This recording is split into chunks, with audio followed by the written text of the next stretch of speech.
Petrol diesel की बढ़ी कीमतों से लोग परेशान। इस बीच जमकर कमाई कर रही सरकार। फिलहाल जीएसटी के तहत लाने का कोई प्रस्ताव नहीं।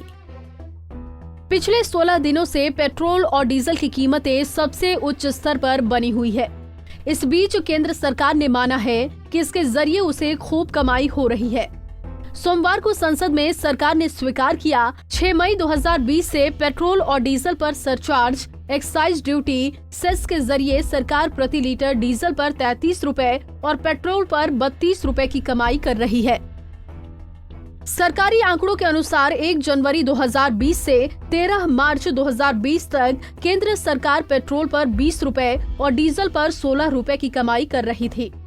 अगर 1 जनवरी 2020 से आज की तुलना करें तो सरकार की कमाई में पेट्रोल पर 13 रुपए और डीजल पर 16 रुपए की बढ़ोतरी हुई है। लोकसभा में वित्त राज्य मंत्री अनुराग ठाकुर ने सवाल के जवाब में कहा कि आमतौर पर पेट्रोलियम प्रोडक्ट पर एक्साइज ड्यूटी के बढ़ने और घटने के कई कारण होते हैं। मार्च 2020 में अंतर्राष्ट्रीय स्तर पर कच्चे तेल के दाम $19 प्रति बैरल थे। ये अभी $65 प्रति बैरल हैं। सरकार की कमाई पर सफाई देते हुए अनुराग ठाकुर ने कहा कि एक्साइज ड्यूटी से हो रही कमाई को सरकार विकास की योजनाओं पर खर्च कर रही है। पिछले 2 सप्ताह से तेल की कीमतें न बढ़ने के सवाल पर सरकार की तरफ से कोई प्रतिक्रिया नहीं आई। अंतिम बार 27 फरवरी 2021 को तेल की कीमतों में इजाफा हुआ था। तब पेट्रोल 27 पैसे पर लीटर और डीजल 15 पैसे पर लीटर महंगा हुआ था। बता दें कि फरवरी में पेट्रोल की कीमत राजस्थान और मध्य प्रदेश में 2 स्थानों पर 100 रुपए से अधिक हो गई थी। ये दोनों राज्य देश में ईंधन पर सबसे अधिक वैट लगाते हैं। जानकारी के मुताबिक केंद्र और राज्य के शुल्क पेट्रोल के रिटेल बिक्री मूल्य का 60% और डीजल की कीमत का 54% से अधिक है। यदि कोई उपभोक्ता 1 लीटर पेट्रोल के लिए 100 रुपए का भुगतान कर रहा है तो लगभग 33 रुपए केंद्र को जाता है, जबकि ये 1 लीटर डीजल पर 32 रुपए है। राज्य भी इस मामले में शिकायत नहीं कर सकते हैं, क्योंकि वित्त आयोग की सिफारिशों के अनुसार राज्य न केवल अपने खुद के शुल्क वसूलते हैं, बल्कि केंद्र के द्वारा की गई कलेक्शन का 42% भी उन्हें हिस्से के रूप में मिलता है। इसमें सेस और सरचार्ज शामिल नहीं है।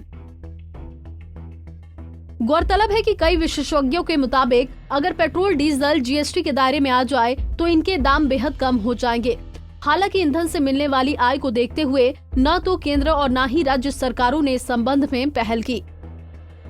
वित्त मंत्री निर्मला सीतारमण ने सोमवार को कहा कि कच्चा तेल, पेट्रोल, डीजल, जेट ईंधन और प्राकृतिक गैस को जीएसटी के तहत लाने का अभी कोई प्रस्ताव नहीं है। वहीं वित्त राज्य मंत्री अनुराग ठाकुर ने कहा कि इस विषय को जीएसटी की शुरुआत के समय खुला रखा गया था। इसमें कहा गया था कि जीएसटी परिषद में राज्य और केंद्र मिलकर तय कर सकते हैं कि पेट्रोलियम उत्पादों को अब किस दायरे में लाना चाहिए। उन्होंने कहा कि अगर राज्य समझते हैं कि पेट्रोलियम उत्पादों को जीएसटी के दायरे में लाना चाहिए, तब केंद्र को इस पर चर्चा करने से कोई आपत्ति नहीं। ठाकुर ने कहा कि केंद्र पेट्रोल और डीजल पर कर कम करने के विचार पर तैयार है, लेकिन राज्यों को भी इस पर विचार करना चाहिए। हमसे जुड़े रहने के लिए हमारे YouTube चैनल को सब्सक्राइब करें और नई वीडियो की नोटिफिकेशन के लिए बेल आइकॉन को दबाएं। अगर आप ये वीडियो Facebook पर देख रहे हैं तो लाइक जरूर करें और ज्यादा से ज्यादा शेयर करें। धन्यवाद।